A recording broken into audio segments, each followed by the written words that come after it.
Earlier this week, Charles Barkley made a statement, and I wanted to get your opinion on it. In his statement, he said that James Harden is a better offensive player than either Michael Jordan or LeBron James. Had to get your take on that. Neither or. How about that? No, absolutely not. Was he playing? So, was he serious? No, he was serious. So here's my thing. I mean, Charles is a student of the game. For sure. He studies it. Sure. We know his opinion sometimes. We'll run left of center. But I was trying to get my mind around how could he say that? How could he conclude that? Right. So if you look at Harden's performances over the last few years, in regular season, obviously, because postseason he's had his worst moments. But if you look at just the regular season, can the case be made that he's even in the conversation with LeBron and Jordan? Right. No. Yes. No, not at all. Not at all. And it's funny because he is a highlight reel player all the time. Yes. Mostly in the regular season though. But and that's part of the problem. You know what I mean? He's a scorer. He's a regular season scorer. He'll even score in some playoff games. But as far as putting the team on his back, putting the city on his back, carrying a team, I've never seen him do anything like that. I mean, and I've just never seen it. So I can't put him in that conversation. So if you just go with, the number of 50-point games, the number of 30-plus point triple-double games, multiple seasons like that, I think he also averaged a triple-double a couple seasons ago. Had his MVP year. He and Russell Westbrook were right there neck and neck. Mm-hmm. Clearly, even if he's been doing what he's doing now for 4 years, you want to go 4 or 5 years, he's been playing like this. Mm-hmm. He goes to Brooklyn. He's supposed to have KD. He's supposed to have Kyrie. He's not had either for multiple games. Mm-hmm. And yet he's held his own. He's taken his game on the road to Brooklyn, and he is doing the exact same thing. As a facilitator, he's getting it done. As a scorer, he's getting it done. And you can argue that he's doing it as a leader. And mind you, I am not a huge James Harden fan. I don't like aspects of his game. I love what he can do on his step back. I don't really like the way he drives. He's too big for all of that. You know what I mean? Like to need the foul to get the job done. Mm-hmm. It's smart. It's crafty. But I see his game is really offensively two-dimensional as a scorer. Mm-hmm. It's either going to be off the step back three or off the drive where he's looking for contact and he finishes. But I haven't seen him play back to the basket. I haven't seen a mid-range game from him at all. Mm-hmm. And when you talk about Jordan and LeBron, I see both of those things. Jordan will play back to the basket. He'll play mid-range. He'll play long range. Mm-hmm. He'll take you to the rack and finish strong. Mm-hmm. And he facilitates for other players. When you look at that, what they bring offensively, that's the part that I struggle with. Like, did Barkley just go blind on all the stats and facets of an offensive game, or what? But I was curious: has the game evolved to a point where you make the argument? I don't think so, because I think you still have to look at. You can get caught up in the moment. And I think that's what happens. I think we're in a society now that's so microwave, and so our memory, we're such short-term memory with everything that we do, right? So the last game is like, that's history. You know what I mean? So when you talk about basketball history, you're talking about last year for some people. Like, they forget that this game has been played for probably 100 years or close to it. So right. They forget about the 80s and the 70s and the 90s and all these different times when people played basketball. It's like, no, you mean 2018, back in the day. Right. You know what I mean? So I think that's what happens a lot of times. I think what we're seeing with Harden, man, to be honest with you, I think it almost reminds me of what happened with what we're seeing with Harden this year. Almost reminds me of what we saw with KD when he went to the Dubs. Right. And I'm going to explain what I mean. Okay, I'm listening. Before KD went to the Dubs, one of the greatest offensive players in the game. I'll give him that. KD is. He's one of the best in the game right now. No argument. Offensive players. A good defense player too. But before he went better as a defensive player with the Dubs. I will make that note. He did. But before he went to the Dubs, everybody forgets The year before he went to the Dubs, they had the Dubs down 3-1. Golden State came back to win, right? Partly because, and this wasn't the first, he had did it for a few years, a few of his final years in OKC. He would disappear in playoff games. He would. I mean, and I know he's touted now as just Mr. Clutch, Mr. Everything, and for most intents and purposes, he is. But there were times where, and maybe a lot of people blame it on Westbrook. I don't know, but I know Westbrook's running around like a firecracker trying to get something started, and KD's just out there. You just don't hear his name. You just didn't see him shoot. It would be blocks of time. You know what I mean? I don't know if you can remember. Where's Melvin? Where's man? Melvin? He just disappeared. So everybody forgot that. So he gets to go. He gets to Golden State, and it's like I'm gonna go back to Los again. Los is becoming a fixture on the show now for that one comment he made. But I'm going back to the pressure, man. I'm going back to the pressure that he talked about, and I feel like I always felt like when KD got out there, I felt like the pressure was off. Steph, Iguodala, Clay, Draymond, they already had a team. They already had a championship team, a championship unit. Just come on, play with us, man. Just come on. Draymond called him. Hey, man, we can't lose again. Come on, kick it with us. There were really no expectations. Just come be you. Right. So he didn't have to carry anything on his back. So he comes out there just a kid playing ball. I respect it. And you see the difference. The pressure, I don't think the pressure was there for him while he was in Oakland. So then talk about Harden. Harden leaves Houston. He got to try to drag this franchise by himself. He really didn't have any help out there. I mean, he had Chris Paul for a year or two. And he had some decent players that were out there with him, but for the most part, it was his team, though. You see what I'm saying? So the wins and the losses was attributed to him, right? He goes to Brooklyn. Man, you know what? Don't worry about that. Come kick it with us. You got Kyrie, KD. Right. Come kick it with us, man. Come kick it with us, man. Just play your game. Don't even worry about it. All of a sudden now, it's kind of like the assistant manager that wants to make managerial decisions. Right. Like, because it doesn't fall on you. You know what I'm saying? If it was me, I would do this, or I would do that, or I would do this. But you're not the manager. It doesn't fall back on you. It falls back on the manager. So you're free to make whatever. You're free to be as creative as you want to be because there's no consequence. And I think it's the same thing with what we're seeing with Harden right now. So he's playing probably freer than he's played in a while. So he's just doing his thing. You know what I mean? And I think that's what we're really seeing. So there's something to be said. Again, I'm gonna go back again to Los. That pressure, man. Jordan carrying a team by himself, right? LeBron carries teams by himself. You can get on his record. You could talk about how many finals he's lost, but he's been there for 10 years straight. I think 10 years straight he went to the finals. Then he got hurt and missed. Yeah. He was back again last year, won another championship.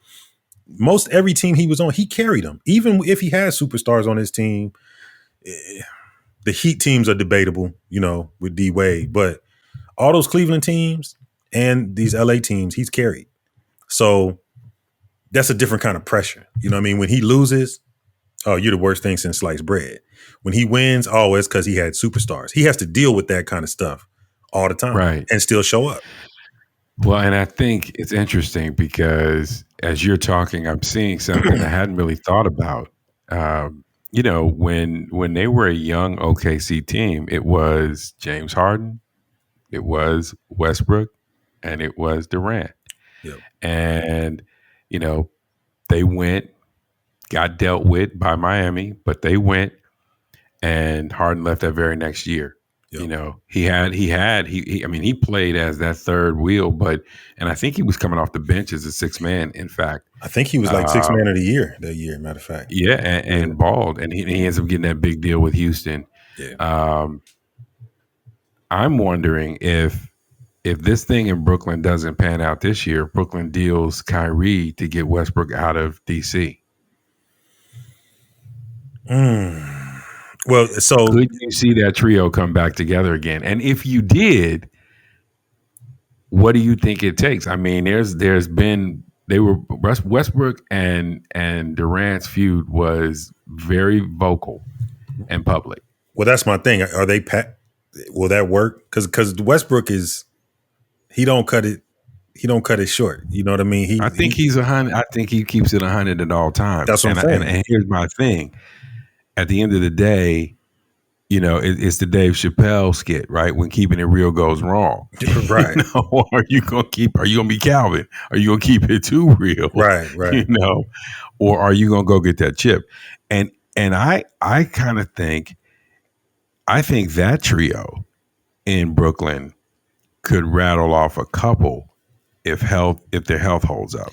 But they could have one of the most spectacular seasons if everybody's healthy. And how interesting a story to have these guys start their career together, and then the narrative of them being in New York and realizing ultimate success.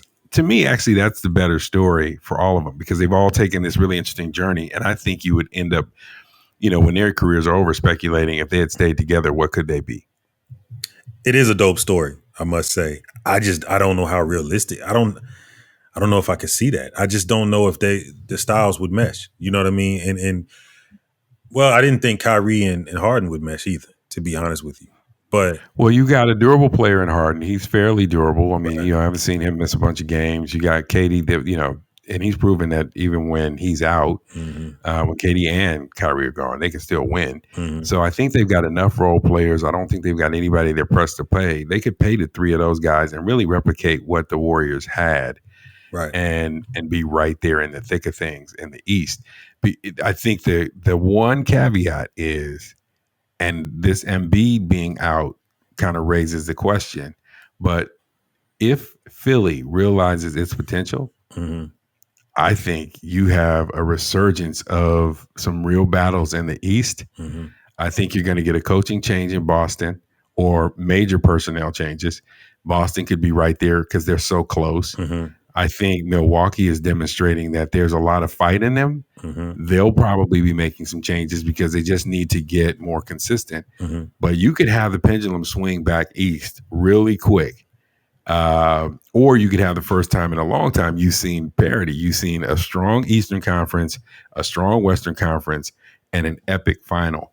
And who comes down to. I think Kyrie may not be as solid in Brooklyn long term, and I don't have a horse in that race, but I could see that move being made.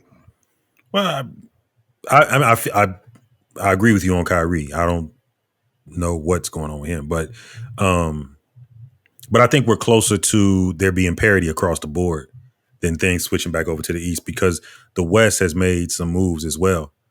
There's some strong teams over there, from Denver to LA to Portland to Phoenix. You know what I mean? There's some pretty strong teams in the West. And then when you look at the East, you're right. I mean, Brooklyn, Boston is still strong. I don't know what's going on with them right now, but they still got the same talent, so they can still play. Milwaukee. The Bulls made some moves today. I mean, I know it's the Bulls, but they made some moves and to make them competitive, right? So, I agree. It could be very interesting to see it play out. I'm going to ask you one more question before we move on, but I heard this statement. Stephen A. Smith said it on First Take. If the Clippers don't win this year, if they don't make it to the Western Conference Finals this year, he's willing to go on the record that Kawhi Leonard made a horrible decision. Which decision? Load management or going to the Clippers? To go into the Clippers instead of going to the Lakers. I wouldn't say it's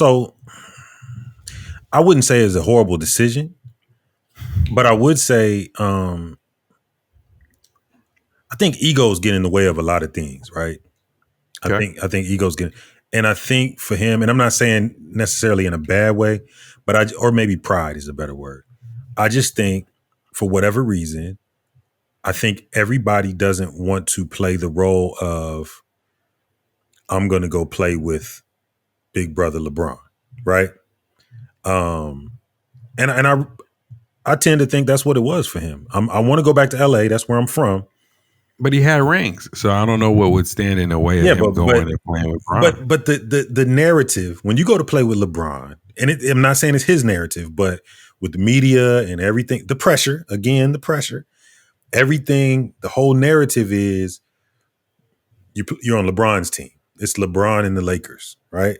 Not saying he does that, but that's what it turns into. And he might be, I know me, I probably would be looking at it like, man, there ain't no LeBron. And I ain't one of the LeBronettes. You know what I'm saying? I mean, I could see people thinking that way. I think that's how Kyrie was feeling. You know what I mean? Like, man, what am I, like a Robin? I'm Robin to Right. Batman? No, I'm gonna get my own team.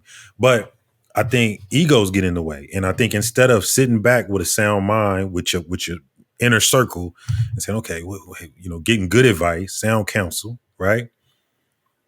You go off in your head and go with the narrative in your head, and next thing you know, nah, I don't want to play with him. I'm gonna beat him.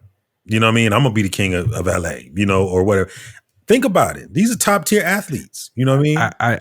I hear it. It's a corny argument to make as an athlete to yourself, in part because I think if you're playing on that stage, you want to know every night you step in the arena, whether you're playing in Charlotte or Memphis, or you're playing a 1-13 Minnesota, right? Mm-hmm. I'm on the team playing the kind of ball every fan wants to see. Even if I'm mopping up their squad, they coming to see us play. You want to be able to showcase your stuff on the grandest stage. And if the Clippers are sliding, even if they're winning, it might be a game you miss. That might be a game if it's a matter of I got to get off work in time to get through traffic it might be a game you miss. And in COVID, it's all about being at home. You might say, I'll flip back and forth between that game and Magnum PI reruns. Like, it might not be Right.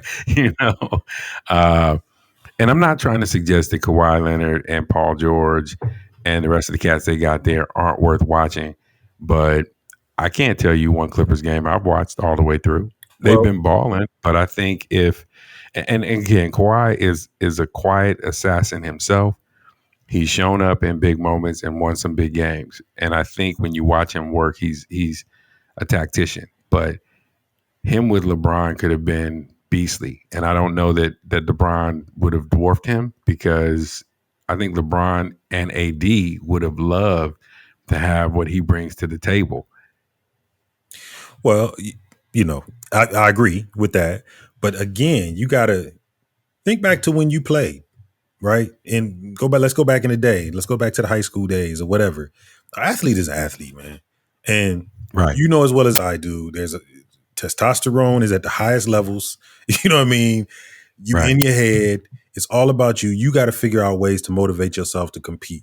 You know what I mean? A lot of times you got to create narratives for yourself sometimes to push through. It's easy for me to see a lot of guys looking at a LeBron-led team or any team where it's already set up, and saying, you know what? Nah, I want to do my own thing. When I win the championship, I want it to be said, I did it. You know what I'm saying? Right. My team did it. I don't want to just be in the shadows of LeBron and AD. And I think that's your job to do that, though, as a player. I think you have to you have to be firm on that and make that happen.